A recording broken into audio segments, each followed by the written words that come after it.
ನೋಡಬಹುದು. ಇವತ್ತೇ ಪತನವಾಗುತ್ತಾ ಡಿಕೆ ಸಂಪುಟದ ಮೊದಲ ವಿಕೆಟ್. ಹೈಕಮಾಂಡ್ ಅಂಗಳದಲ್ಲಿ ನಾಗೇಂದ್ರ ರಾಜೀನಾಮೆಯ ಭವಿಷ್ಯ ನಿರ್ಧಾರವಾಗಲಿಕ್ಕಿದೆ.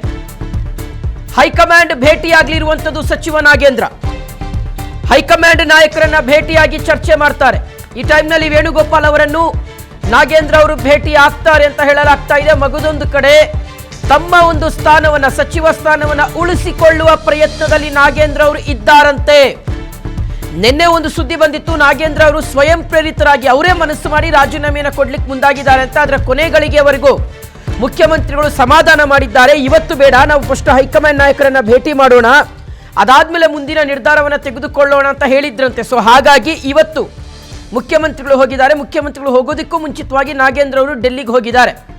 ವೇಣುಗೋಪಾಲ್ ಅವರನ್ನ, ಹೈಕಮಾಂಡ್ ನಾಯಕರನ್ನ ಭೇಟಿ ಮಾಡಿ ಅವರ ಲೆಕ್ಕಾಚಾರಗಳು ಏನು ಅನ್ನೋದನ್ನ ಅರ್ಥಕೊಂಡು ಅದಾದ್ಮೇಲೆ ನಾಗೇಂದ್ರ ಅವರು ತಮ್ಮ ಮುಂದಿನ ನಿರ್ಧಾರವನ್ನ, ನಡೆಯನ್ನ ಅನುಸರಿಸಬಹುದು.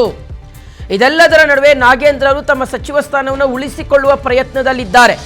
ಆದರೆ ಆ ಉಳಿಸಿಕೊಳ್ಳುವ ಪ್ರಯತ್ನದಲ್ಲಿ ಪಕ್ಷಕ್ಕೆ ಮತ್ತು ಸರ್ಕಾರಕ್ಕೆ ಡ್ಯಾಮೇಜ್ ಆಗದ ರೀತಿಯಲ್ಲಿ ನೋಡ್ಕೊಳ್ಬೇಕಾಗಿದೆ. ಬಿಕಾಸ್ ಮಹರ್ಷಿ ವಾಲ್ಮೀಕಿ ಅಭಿವೃದ್ಧಿ ನಿಗಮದ ಭ್ರಷ್ಟಾಚಾರದ ವಿಚಾರ ಇದೆಯಲ್ಲ, ಇದು ರೈಟ್ ಫ್ರಮ್ ಸಿದ್ದರಾಮಯ್ಯನವರ ಸರ್ಕಾರದಿಂದಲೂ ಸಹ ಈಗಿನ ಡಿ ಕೆ ಶಿವಕುಮಾರ್ ಅವರ ಸರ್ಕಾರದವರೆಗೂ ಸಹ ಆ ಮುಜುಗರ ಅನ್ನುವಂಥದ್ದು ಇನ್ನೂ ಕ್ಯಾರಿ ಓವರೇ ಆಗ್ತಾ ಇದೆ.